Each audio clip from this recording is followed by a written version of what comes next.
שלום לכולם, ברוכים הבאים לאיך להגדיל את העסק ב3 דקות. היום אני הולכת לדבר איתכם על איך להעלות הילוך. למה הכוונה בלהעלות הילוך? כל עסק שרוצה לשפר את התוצאות העסקיות שלו, להגיע לרמת עשייה גבוהה יותר, הדבר הראשון שצריך לעשות זה להעלות הילוך. להעלות הילוך זה להעלות את רמת האנרגיה בעסק. למה להעלות את רמת האנרגיה בעסק?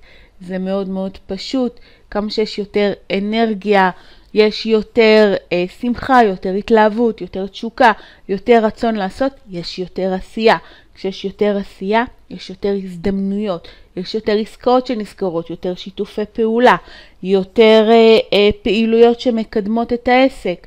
בקיצור, השלב הראשון בדרך שלכם להגיע למקומות יותר גבוהים, יותר מצליחים, יותר רחוקים בעסק שלכם, זה בעצם להעלות הילוך ולהיכנס לרמה של יותר עשייה.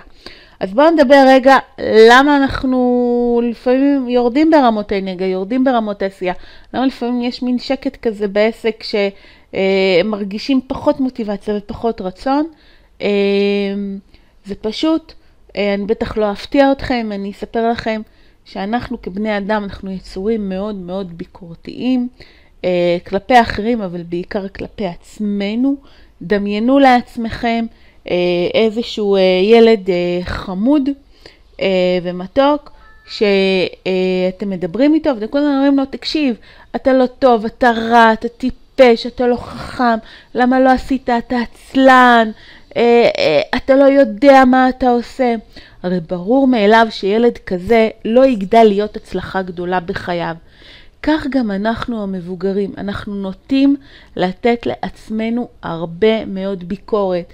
אני לא מספיק טוב, אני לא יודע לעשות מחירות, אני לא יודע לעשות שיווק, אני לא רוצה לעשות מחירות, אני לא טוב בזה ואני לא יודע לנהל אנשים, והמון המון ביקורת. רוב האנשים אפילו לא שמים לב שהם עושים את זה והם מאוד ביקורתיים לעצמם.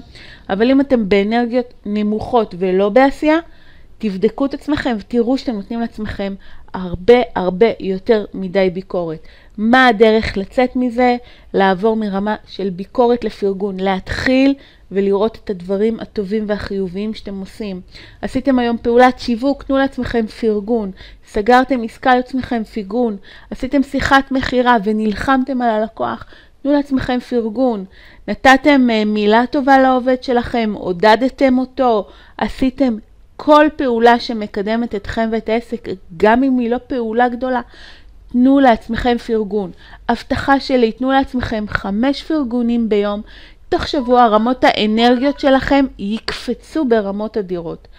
כאן נגמרו 3 הדקות שלי. לכו תעשו את זה. מבטיחה לכם שתראו תוצאות, שיהיה המון בהצלחה, ואנחנו נתראה בסרטון הבא. להתראות.